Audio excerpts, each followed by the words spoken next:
Welcome to the AI Hustle Podcast, the podcast where we break down the latest in AI news, tools, and interview experts helping you hustle and do more using AI.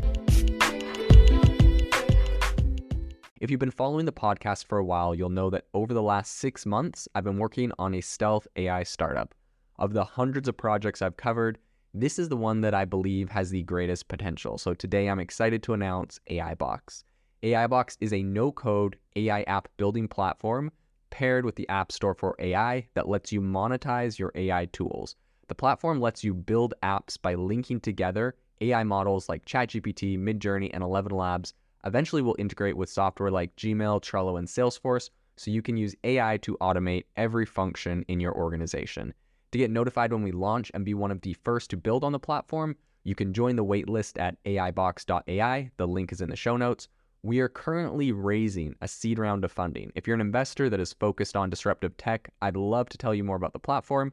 You can reach out to me at jaden@aibox.ai. I'll leave that email in the show notes. A couple days ago on the podcast, I talked about the fact that Google penalizes you if you write AI content. Now, I've been corrected by a number of people in our Facebook group who have told me about an update that Google is not actually penalizing AI content. So today on the podcast, I'm going to cover that update, what Google has said. I'm also going to talk about what I personally have done to get AI content to rank on Google. So if you're interested in this juicy story and why this is relevant to your search results, stick around. But also if you are interested in what it takes to get an article or any piece of content to rank on the front page of Google, especially if you are creating that piece of content with AI, you'll probably want to listen to this podcast. So the news comes around February, I believe. Google essentially said in a update, we've explained publicly several times that we do not penalize AI-generated content in search. Today's blog post was just a reiteration and clarification on those statements. Now, this comes in slight contradiction to what John Mueller said back in April 2022 when he said content generated with language models like GPT-3 would be considered spam by Google,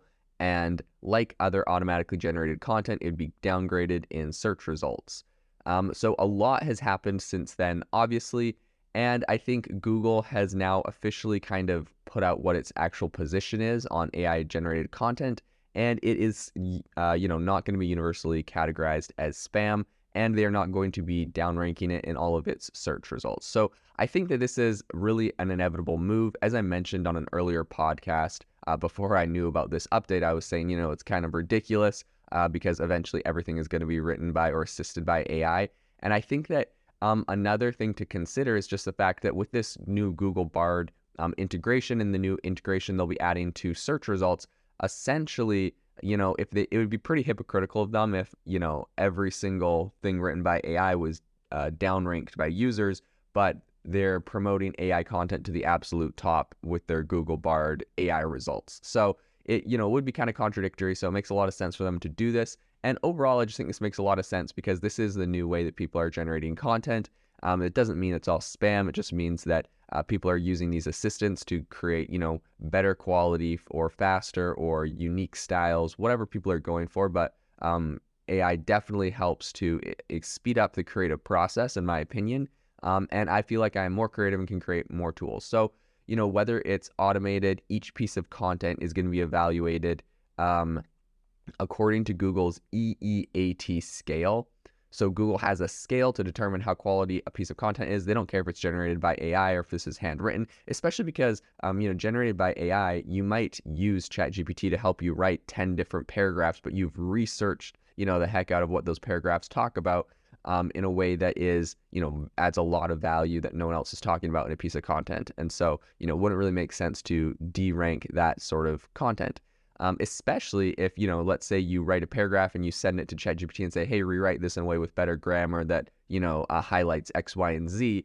It really is your piece of content. You're just getting a little help on, some of the grammar and whatnot. And if they were able to detect that was written by ChatGPT and de-rank you, that'd be pretty brutal. So in any case, the scale, the EEAT scale, is experience, expertise, authority, trustworthiness. So any text automation has to be and any even handwritten content will go through the scale to be measured for how valuable it is. They said AI has the ability to power new levels of expression and creativity and to serve as a critical tool to help people create great content for the web. this is in line with how we've always thought about empowering people with new technologies. Google wrote, and this also kind of fits with its new AI strategy of really heavily integrating AI tools into search and pretty much all of their different platforms, right? Like if they're integrating AI into Microsoft or into Google Docs and, helping you write documents with AI, it would be kind of, I don't know, it definitely seemed very contradictory that you couldn't ever post that content that you use them to create anywhere online without it getting deranked. So I think a big flood of kind of bad and mediocre AI content could definitely be trying to push its way to the top of search results right now, which I think may be a really big threat to Google and their business model right now. But despite all of the criticism that people are getting, Google's search results are still considered to be, based off of, this is nothing new is what I'm trying to say. So when all of this spam happens, like there was older methods for creating spam content and trying to get it ranked to the top to try to, get rankings and throw ads and all sorts of things in there. And Google's really good at discovering spam or low quality content. And so if it's a high quality piece of content written by AI or ChatGPT, fantastic, it will rank well. And otherwise it will not. So I think this is a really good move by Google. So I want to talk about some things that I personally have done to rank at the very top of Google for a number of terms. So if you are interested in, ranking things at the top of Google, or you're interested in, why things are ranking, this might be interesting to you. So essentially, my previous company was called Self-Pause. It is an AI life coach. And for a number of years, it was an app where you could record your own positive affirmations. You could listen to positive affirmation meditations and that sort of thing. And then when the AI when ChatGPT came out and we saw the power there, we got an API essentially to DaVinci originally. Then later on, we've upgraded. But we integrated and we developed an AI life coach that you could talk with and it could help you work through your problems. And so anyways, in this whole kind of movement, I really wanted to make sure that we were ranking number one for the keyword AI life coach. So if you want to see what that piece of content looks like, you can go on Google right now and search for AI life coach. And right now, depending on where you're searching from, we typically rank spot number one or number two. And frequently we're kind of the featured section of the top. So what we did, because if you go to that page, that entire page is written by AI. All of the content on our page is written by AI. And so what we've done to rank that, and also what I've done to rank hundreds of other pages, is essentially we get the page to be originally, we get ChatGPT to write an outline of the content on the page. So we'd say like, hey, I would like you to write a page about X, Y, and Z. What would be a good content outline with subcategories? And so it writes out like, 5, 6 subcategories to a page. And then you get it to write about, write a couple paragraphs about each of those topics. So it writes them out. Now, as far as Google and ranking on Google goes, you want to make sure there's some sort of, I've talked to a lot of copywriters that are like, you wouldn't use ChatGPT as your only salesperson, so why would you get it to write all your marketing content? So I actually believe that it can be really powerful, and the strategy we ended up taking with this is at the top of every AI content generated article, we put an ad for our app, and an ad to download our app. So regardless of whether the article itself sells our product, there's an ad at the top, so if people are interested, they can see that, and otherwise they can get the content that they're interested in below. And usually we'll try to weave in, the product, write a paragraph about the product within every article. I think is the best way to do that on every piece of content. But if not, if you have kind of like a big ad at the top, that's a really good way to push people towards it, and then still have the ability to share your content below.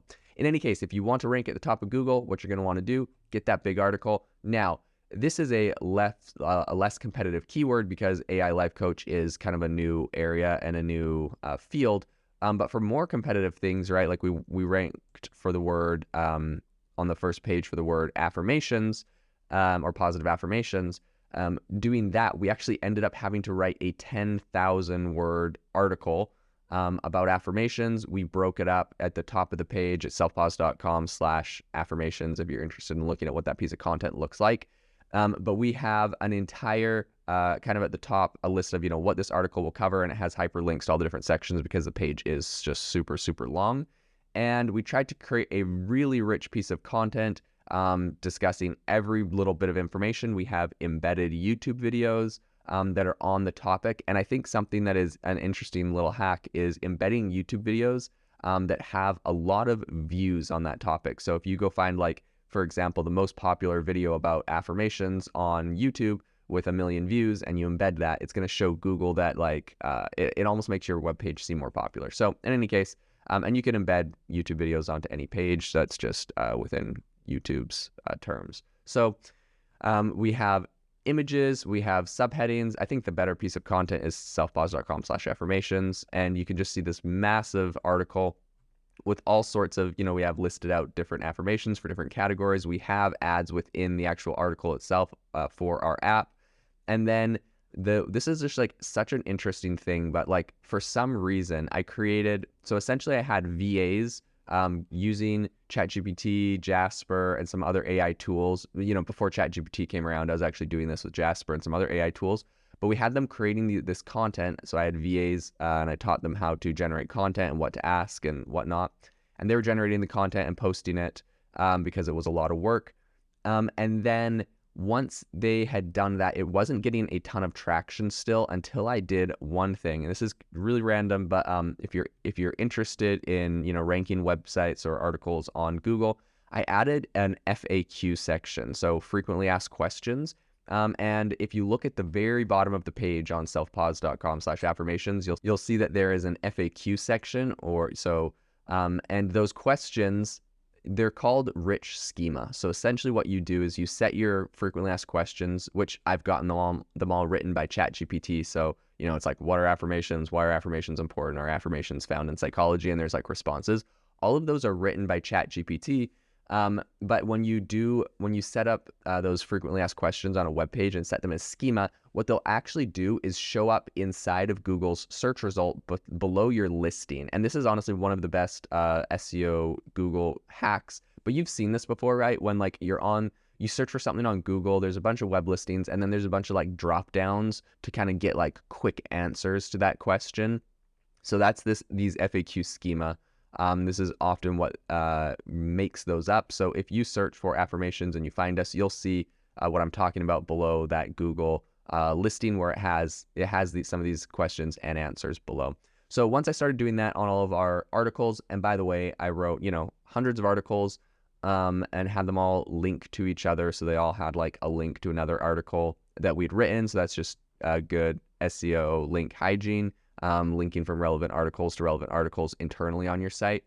But once we had that going, our traffic started to climb. And I believe that over the last 6 months, we did a lot of work to get a lot of these articles generated. I think up until maybe, I think our people were working on this last year for a number of months. But in December, we kind of stopped working on it and it started to take off. So our traffic went from maybe 66 clicks a day on some of our content, all the way up to 500 clicks a day on some of our content, and it is now continuing to grow. So I think SEO. So I guess I bring this up to say that this does validate the fact that Google is not deranking AI written content. And I will also, to be fair, I was worried that they would, and so I was using things like Quillbot and other tools to try to like hide the fact that it was AI written content. And a lot of it I would have a human go back and read and fact check and whatnot as soon as I saw an article was starting to rank or get any sort of traffic.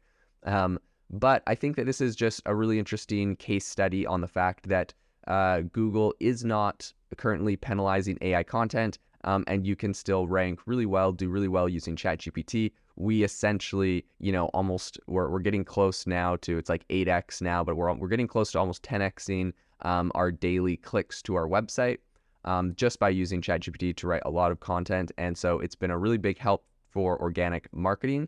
And I think this is an area that copywriters and people in marketing are going to continue to want to follow and keep a close eye on, because I think there is some massive potential for the people that are jumping on this early and doing this now. If you are looking for an innovative and creative community of people using ChatGPT, you need to join our ChatGPT creators community. I'll drop a link in the description to this podcast. We'd love to see you there, where we share tips and tricks of what is working in ChatGPT. It's a lot easier than a podcast, as you can see screenshots, you can share and comment on things that are currently working. So if this sounds interesting to you, check out the link in the comment. We'd love to have you in the community.